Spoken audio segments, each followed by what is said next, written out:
हर इंसान का ना जन्म में एक कोटा होता है, उसको एक कोटा मिला होता है। अगर वो कोटा उस जन्म में पूरा कर लो तो ठीक रहता है, वरना अगले जन्म में घर घर जाके बजानी पड़ती हैं। तो वो कोटा है अभी आपके पास, पूरा कर लो इस जन्म वाला, अगले 3 दिन में।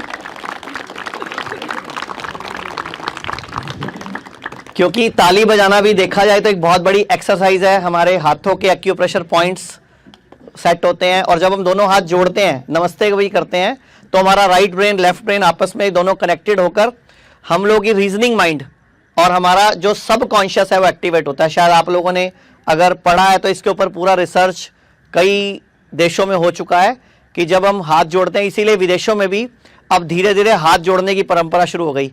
आप लोगों को शायद याद होगा बचपन में आप लोगों ने किस किस ने स्कूल में उठक बैठक लगाई है, कभी लगाई है उठक बैठक? तो अब उठक बैठक का भी एक रिसर्च पेपर आ चुका है, शायद आप लोगों ने पढ़ा हो तो, कि अगर हम दोनों हाथ क्रॉस करके पकड़ो एक बार, हाँ, अब ऐसे पकड़ रखना और बोलो अगले 3 दिन तक हम पूरी ईमानदारी से, पूरी मेहनत से, पूरे दिल से हर चीज को अच्छी तरह सीखेंगे, हर नियम को अच्छी तरह सीखेंगे और पूरी जिंदगी स्वस्थ रहने का नियम बना के वादा करके यहां से जाएंगे।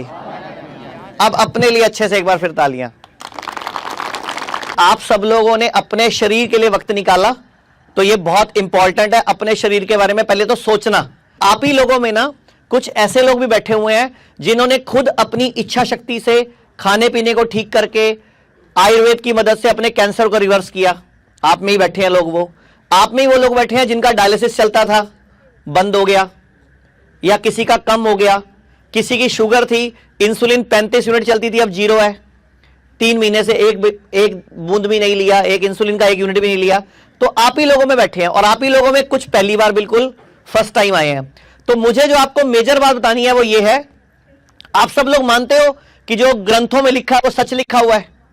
भगवत गीता में सच लिखा है? अच्छा, गुरु ग्रंथ साहब में जो लिखा है सच लिखा है, और वेदों में जो लिखा है सच लिखा है? विश्वास करोगे जो लिखा हुआ है? तो ध्यान से सुनो, ऋग्वेद में भगवान ने स्वयं, हमें बोला गया वेद भगवान की वाणी है, यानी कि भगवान के मुख से निकले हैं और भगवान के ही शब्द हैं। तो अगर वो सच है तो ऋग्वेद में साफ साफ लिखा हुआ है कि भगवान ने बोला कि मैंने जो मानव बनाया, इंसान बनाया, पुरुष महिला जो भी, इसको अपनी छवि के रूप में बनाया।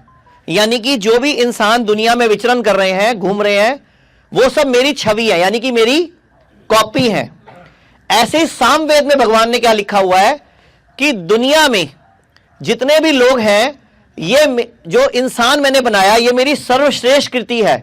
यानी कि अगर दुनिया में मैंने सबसे अच्छा कुछ बनाया, सूरज चंद्रमा जो बनाया सो बनाया, पेड़ पौधे जो बनाए, लेकिन सबसे बेस्ट कुछ बनाया तो वो इंसान है। फिर भगवत गीता पे आ जाते हैं।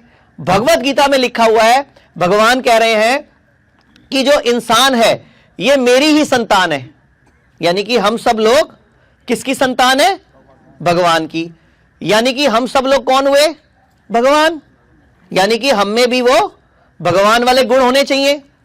अगर संतान अपने माँ बाप जैसे ही बनते हैं ना, तो इसलिए मैं ये कह रहा हूं कि हम भगवान की ही संतान है, भगवत गीता में लिखा हुआ है। सेम फिर वैसा ही गुरु ग्रंथ साहब में भी वर्णन आता है, जहां पे जो गुरु नानक देव जी की वाणी है उसमें फिर उन्होंने इंसान को भगवान का ही स्वरूप बताया है।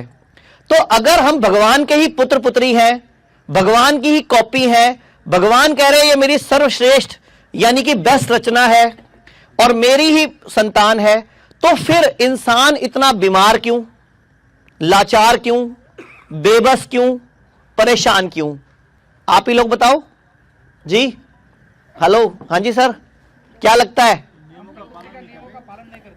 जैसे कि नियम, जैसे अपनी ही कमी कमजोरी की वजह से, आहार विहार, और अपनी ही कमी कमजोरियों की वजह से, अपनी ही कमी और कमजोरियों की वजह से, और सोच की वजह से। इन चीजों का इलाज हमारी भगवत गीता में, रामचरितमानस में, गीता में लिखा हुआ है। नहीं, एक बार ऐसे ही सेशन में एक सवाल पूछा, नहीं सब कुछ ठीक है जी, बस शादी के बाद बेड़ा गर्क हो जाता है, एक ऐसा भी आंसर आया था।